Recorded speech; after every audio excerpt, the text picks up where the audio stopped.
All right. Welcome back again to the Words and Stone podcast. We're going to do our fourth episode now. We actually cut off the mic and we started talking about some stuff that's why not just recorded as well. Well, actually, we couldn't stop, so we had to record it now. Yeah, so, interesting development with Trump and war. I think I'll just leave it with that as a correlation. So, Vladimir Putin has agreed to actually sit down finally for some negotiations with intent to, draw a conclusion of this war in Ukraine. Zelensky is, I assume, going to be a part of it. He said that he would prior. Putin's finally agreed to it, so another strike in the corner for anti-war Trump. Yep. And then the Middle East, which is a whole can of worms that kind of got us to restart.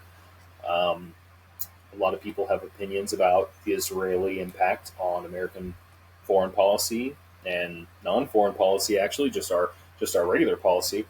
But Benjamin Netanyahu recently has gotten into a little bit of a tiff with Trump, it seems like. Trump has made a comment that he will not be taking any more meetings from Benjamin Netanyahu because of the demeanor in which he spoke to him, and Trump felt that he was manipulated, which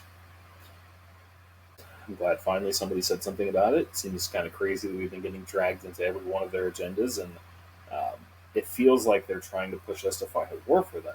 So I'm happy that this president's actually kind of taken a firm stance against that, when that was his entire platform, was being the anti-war president, which is what I voted for.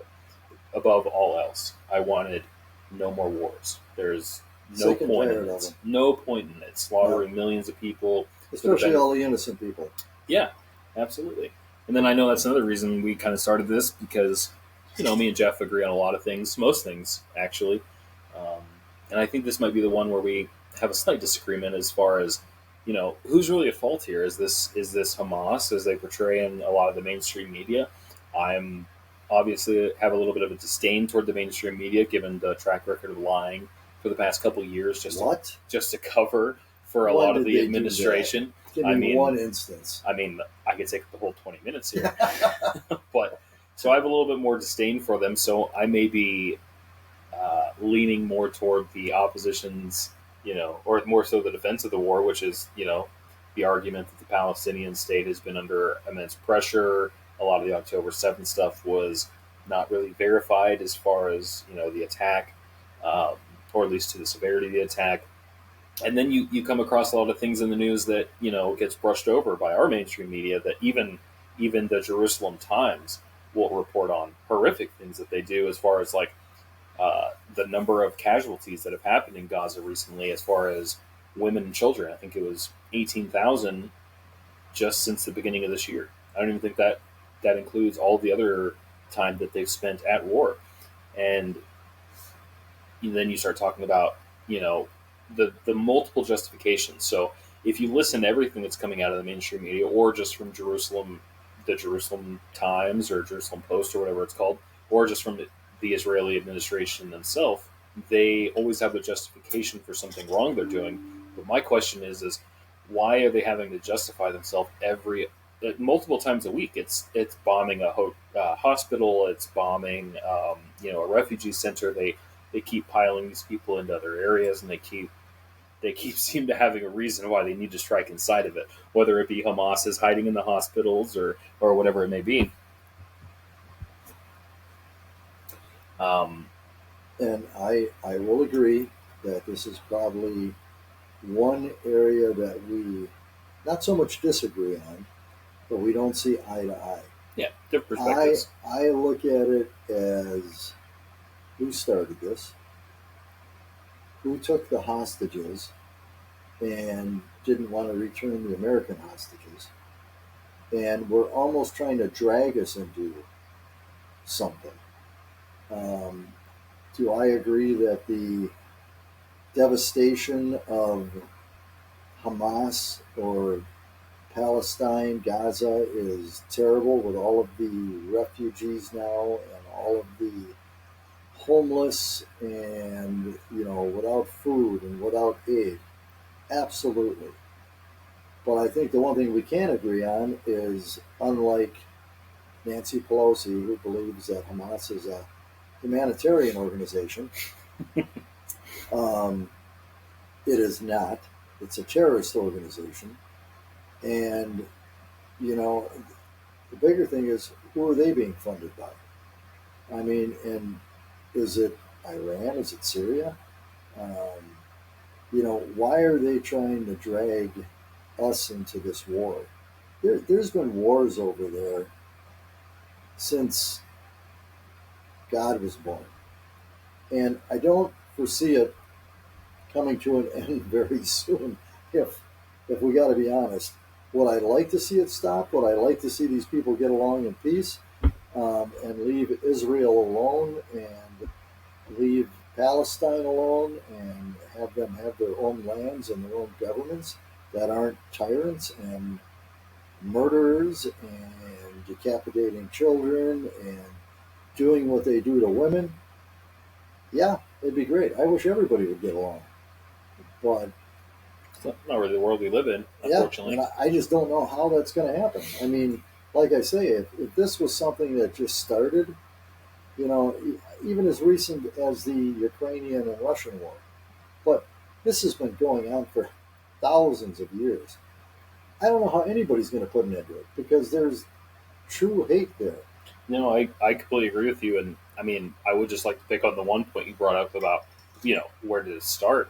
And I mean, I don't even know that we, in good faith, can say that this started on October 7th. I mean, this has been a generational conflict that has Oh, been that has raised a lot of these people. And I agree. I'm not sympathizing with anybody that goes to extreme means. Anybody that isn't Hamas. And I mean, actually, Hamas, not just what everybody is trying to paint it all as Hamas, because in my opinion, I feel like they're indiscriminately bombing a lot of places because they have an ideal for a greater Israel that they wear on their patches of the IDF members. They have Greater Israel that shows the continent that is larger than Israel itself, which Yep, just proposes that they have an idea to expand, which, in their own interest, that's fine. I get it. But then you have them violating international court laws that they're currently being petitioned to come and speak about. And then you have the International Criminal Court calling for Benjamin Netanyahu to be arrested for war crimes. I mean, I don't think it's unwarranted to say that, regardless of, we could get into we could hash it out about who started what and who did this. I think there's atrocities on both sides, but I think a lot of the media is backing the Israeli agenda right now. And I think that's something that we should be critical of, given their track record recently. So yep, my I thought agree. is, why are we so for this? And you bring up, them trying to drag us into a war. Frankly, I've not seen any call to war from a Palestinian pro side. I've seen a call to an end of war. Granted, I think that there definitely are terrorists there. I'm not denying that fact. I'm not saying they're all innocent people. I think a lot of that, and and this sounds justificationy, but I'm not trying to do this. But it's like when you indiscriminately bomb in war, and let's say you slaughter a family of innocent people, but the child survives, that child is most definitely going to grow up to be a radicalist. I probably would too. Yeah, Frankly, I if my agree. parents were completely bombed indiscriminately, I had to see their lifeless bodies in front of me as a child, probably would radicalize me. Does that justify this and all of the back and forth? Absolutely not. But as far as where we're getting involved, I think there should be a degree of, we need to take a step back. And I'm actually very, very happy with Trump's decision here because I feel like that's what he did. I feel like we were getting, well, in his own words, he felt manipulated by a lot of what Benjamin Netanyahu was doing and disrespected. And I think we were being goaded into funding or facilitating a war to help Israel's expansion in the Middle East when it's not entirely justified. I'm not saying they haven't been wronged, and maybe they do have a right to that land. I know that's what the international courts are trying to work out right now. It doesn't seem like that with the way that it's being, which in the way in which the Benjamin Netanyahu is being called upon. But regardless of how it appears, um, I don't think we should have such a heavy hand in it. I don't think we need to be supplying these people, aiding these people, um, and our greatest ally just does not seem to have our best interests at heart. I mean, this where we have to a fault, always be there for them and constantly cover for them. I mean, that's the only reason that Benjamin Netanyahu isn't facing international courts right now is because America said that they're not going to recognize it Right. because we're the superpower. Basically, we're the big kid on the block, and if we say it ain't real, it ain't real. No, So I agree. I don't know. I disagree with that a lot. Well, and I think the senseless bombing, and I mean, if you look at the photos of that place, it's pretty much just a. It's a wasteland. Oh yeah, I mean now it's there. I can't even see where they got buildings standing. No. And like I say, all of these poor kids that are out of lost parents, lost family members, no food, no this, no aid. The doctors need help. It's got to end. But if it's going through the international courts and it's anything like our legal system, it'll be another 1,000 years. Yeah. Yeah, that's the thing. They'll have cleansed the entire area before they put Benjamin Netanyahu on a chopping block and then put him in some extraditable country where he can't be punished for whatever he did for his people. And he's going to live as a hero to the Israeli people for perpetrating, the idea in which they thought that they are owed all of the Middle East or whatever segment of the Middle East that they believe that they are owed. And I think they're queuing up to basically do what they need to do what they've been trying to do from the beginning, which is cleanse the area through a genocide of the Palestinian people and take over that land. I mean, they've been doing it piece by piece. I mean, as they bomb more areas and force them into more refugee areas, they're like, okay, well, the citizens have to keep moving farther and farther. And we keep bombing, a little closer and a little closer, and keep moving them into this corner. And then Israeli settlers are coming in, and that's actually why the international courts are calling. God, I can't remember the terminology for it, but basically they're saying that they're breaking international law by doing this because they're invading and settling in areas that are not legally owned by theirs. But because of the legal system, it's just going to take years to hash out in court. And at a certain point, when there's no people left to defend their side, I don't even see how that's an argument. In a court of law, if you're the perpetrator or you're the victim and you don't show up to court, then it's sided in defense of the other side that actually showed up. And so it's like if we wipe these people completely off the planet, it's a he said, she said argument. And, she said, being Palestinians, just aren't around anymore to say their side of the story. Well, and who, I don't know whoever came up with the map that said that Israel's supposed to have all this, Palestine's supposed to have that, Right. or there's supposed to be no Palestine. Right. I don't know when this all came about. This is a whole subject that is, I mean, the only way you can put it, it's sad. Yeah, it's deeply rooted in history, which is what I think we're trying to say. As far as trying to define a start point is probably near impossible, even for a historian, I imagine, that is very well versed on everything that goes on there from 1800 beyond, even not even just starting at 1800s. I imagine this has been a conflict that's been going on for beyond generations. Well, like I say, there's the holy wars and the wars over there and the fighting and the borders and everything else, I just can't. I mean, I don't think you can put a timestamp on when it actually started, because if you do, somebody will go, "Oh no, it started way before that." Yep. Oh well, it started here. Oh no, it started way before that. And a lot of subjection there. Yeah, I just don't know. And and how long can it go on? I mean, how long can they keep bombing? And do we want to keep giving them bombs? I don't want to. I mean, like I say, we need to take care of, not to change the subject, but it all goes back to we need to take care of our country. Yes, we need to help our allies, but we don't need to help them destroy innocent people either. Not over ourselves.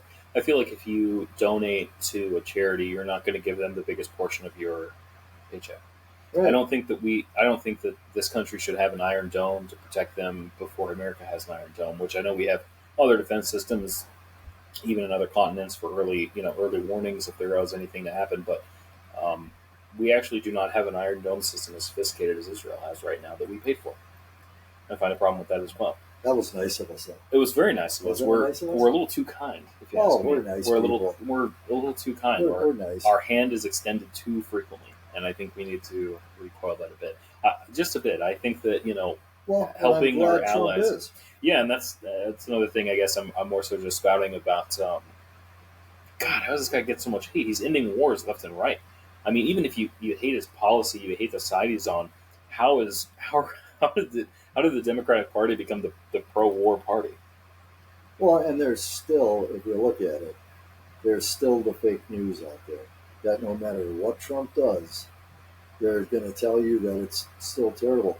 Do you know that they were talking that gas right now is 41 cents cheaper than it was last year at this time? Didn't But even know that because they don't talk about it. but yeah, well, that's what I'm saying. But it's all the fake media. If they would just report the truth, and if our courts would start locking people up, I don't want to become a Hamas and Israel. I don't want to have a civil war here in the United States. Yeah. But it's gotten to the point where these sides are so divided. The Democrats and the Republicans are so divided.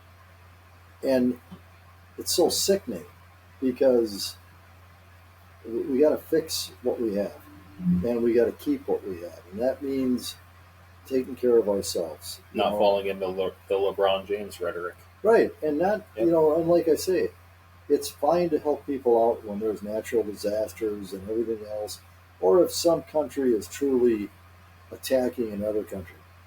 I don't think that Israel right now needs help trying to defend themselves against Hamas. No, I don't think we should go and give. There's not much left of it. Yeah, I mean, at this point, you're basically like you're tagging in on a team that's just absolutely dominating the other side with a fresh opponent. Like we don't need to keep funding and aiding into this. But no, I would just like to give props where props are due. Trump seems to be backing away from a lot of the wars and trying to de-escalate a lot of the situations that apparently less intelligent leaders that we've had here recently are not capable of or had no interest in doing, whether that be through the profits of kickbacks or maybe it's just other other things incentivizing them. But I'm very glad that we have a president that does not seem to be beholden to a certain country. Although I will say he worried me a lot for a very long time, but he does not seem to be beholden to any specific I don't know. country He did for really a get a war. nice plane, though. He did. He did get a nice Qatari plane. If there was a war in Qatari that we were funding, I'd maybe be a little more concerned about it. Oh, you want to know what's funny about that? That was actually negotiated, and that negotiation was started by the Biden administration. They were the ones barking up the tree for the Qatari plane, and guess who got it? Their worst enemy. Well, oh man, it's got and like really they beat said, there's so much stuff they'd almost have to take the whole plane apart in order to put all the defense systems in it, in order to make sure that there's no listening devices or no this or no tracking or no this. It's funny. And didn't they? I thought Trump was saying that it was going to go to the Trump Museum or the Presidential Museum that he Oh, I hopes didn't to hear have at one time. I didn't hear that. Yeah. I mean, That's interesting. I Yeah. guess he's going to accept it as a gift For America and on behalf for of America himself. on behalf. But I mean, he's not planning on using it as Air Force One or Guitar One. Ooh, maybe he could play his guitar up there. Qatar won. Maybe Bruce Springsteen, the traitor. That little What a traitor! bastard. I can't believe that anybody would do that. Yeah, it's funny for somebody in his musical genre to be bashing America so hard. The country that, you know, helped him and his prolific rise to fame. I don't know if prolific's the right word, but in his rise to fame and financial security.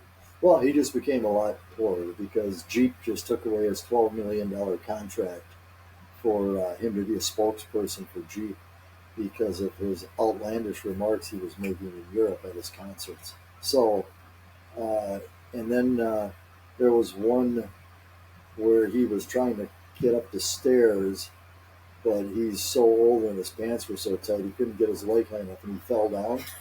And they had to come out and they had to lift him back up so he could continue the show because he looked like a turtle. Pants. On his I was back. about to say, he's like a turtle. Yep. Tight so pants so tight. Yeah. Not tight so pants. Oh God, I wish I could find that. It was hilarious. Pants so tight he can't. And then go they right. showed Trump after he fell, just sort of pointing at him and smiling and giving a thumbs up. It was like, this is awesome. This is totally awesome. It's like I say, it's a strange world we live in. I think there's a new song out there by Morgan Wallen, and it virtually states the fact that I may be crazy, but the world's insane. Mm-hmm. And there's a lot of truth to that. I really believe that people got to get back to fundamentals. They got to get back to wanting peace and not wanting to fight and argue and shoot people all the time and make this country safe and a superpower and an economic power again. We need to have manufacturing here. We need to have a lot of stuff here to get these people to work and quit handing out stuff.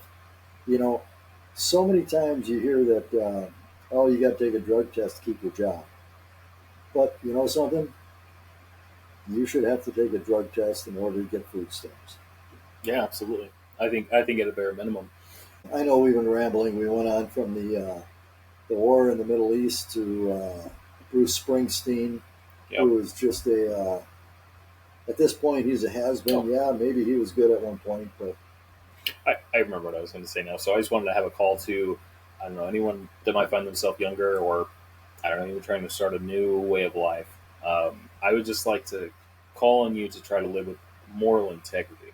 And I say this yes, specifically to tie into what we've been talking about because I feel like degeneracy, for lack of a better word, because I'm not trying to, I'm not, I think that a lot of the degeneracy that is being normalized in America is starting to chip away at the integrity of certain people that are supposed to be our leaders. And I think that is a big issue with some of the previous leaders and probably some of the leaders to come.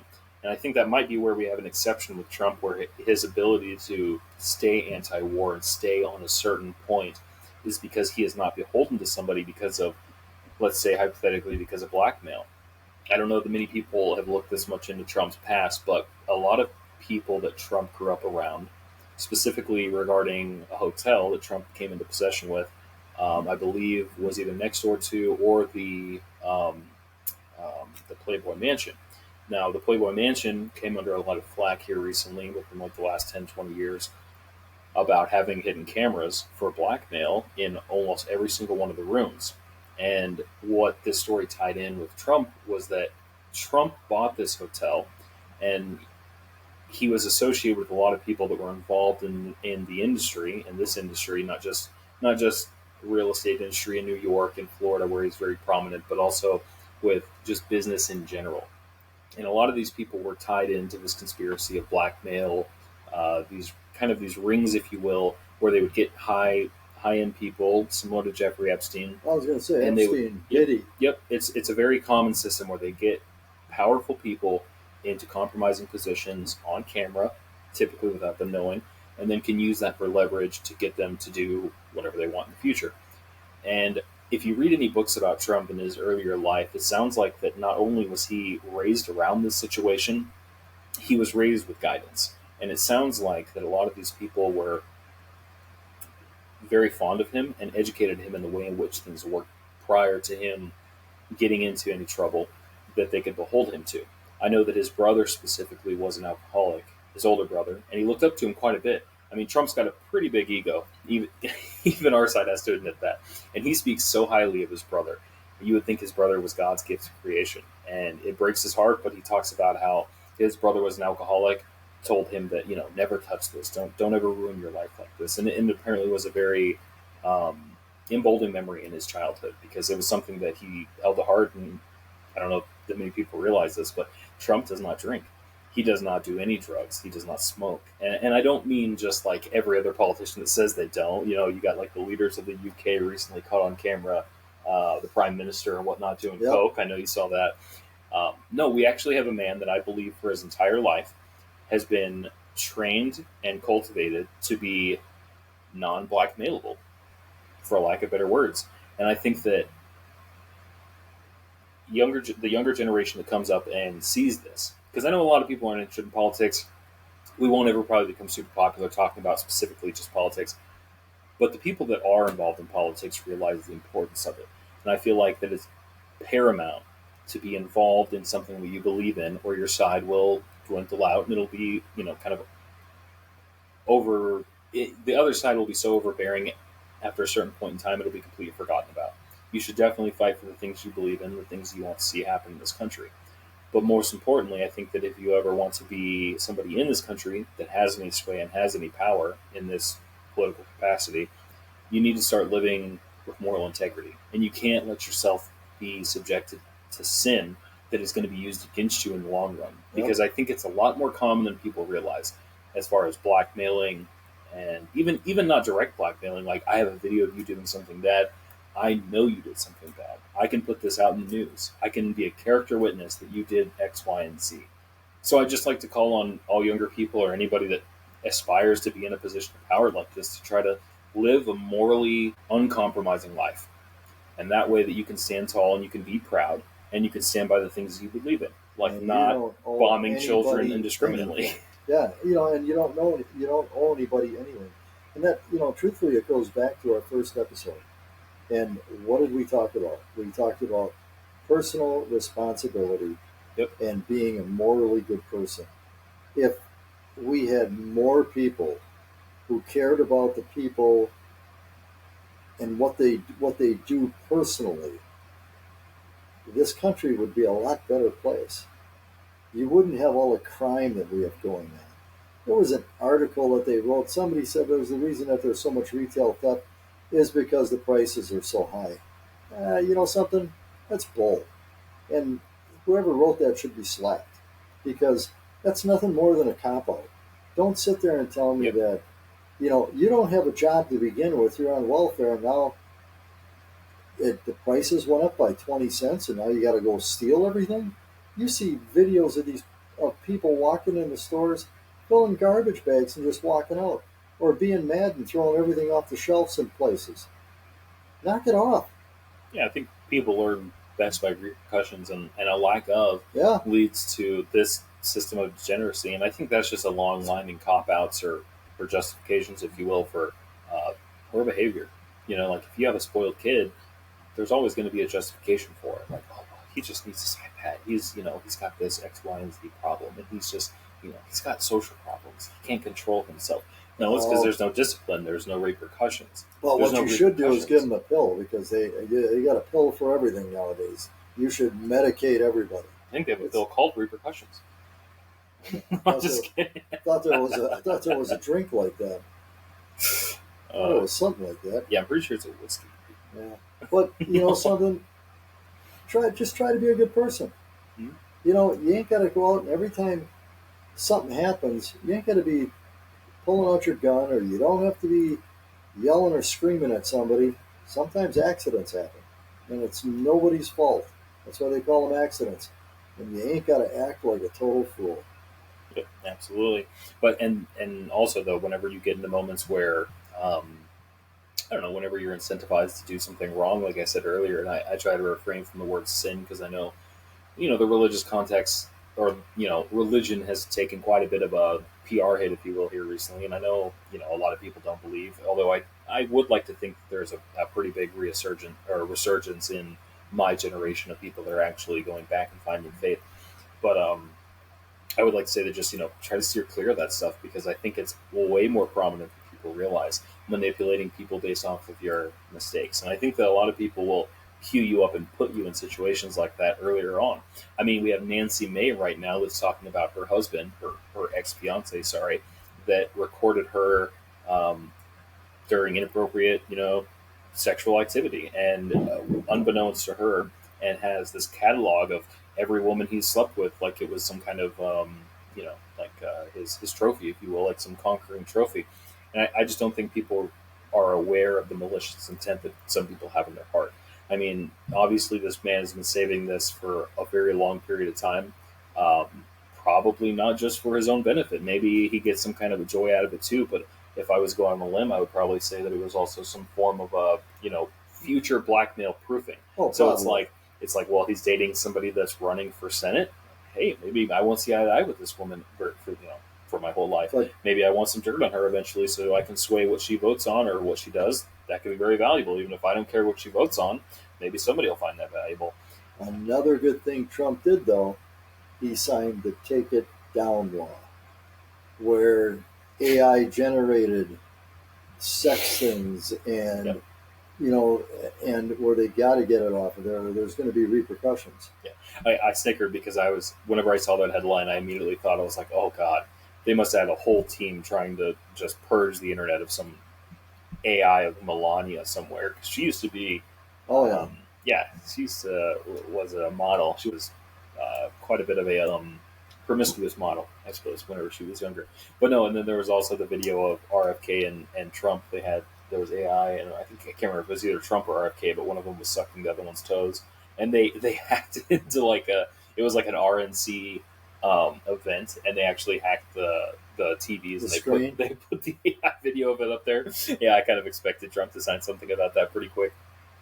Yeah, I just want to agree with Josh and morally try to be a good person. Knock it off with all of this junk that goes on. And you know something? Yeah, we're going to be out here on the internet. We're going to be making podcasts.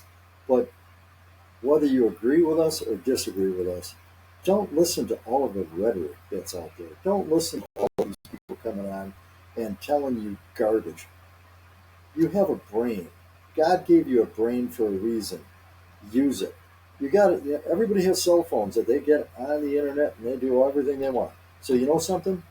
Look it up and try to find the facts before you go making decisions and believe in what a rapper said, rock star said, TV star, a movie star.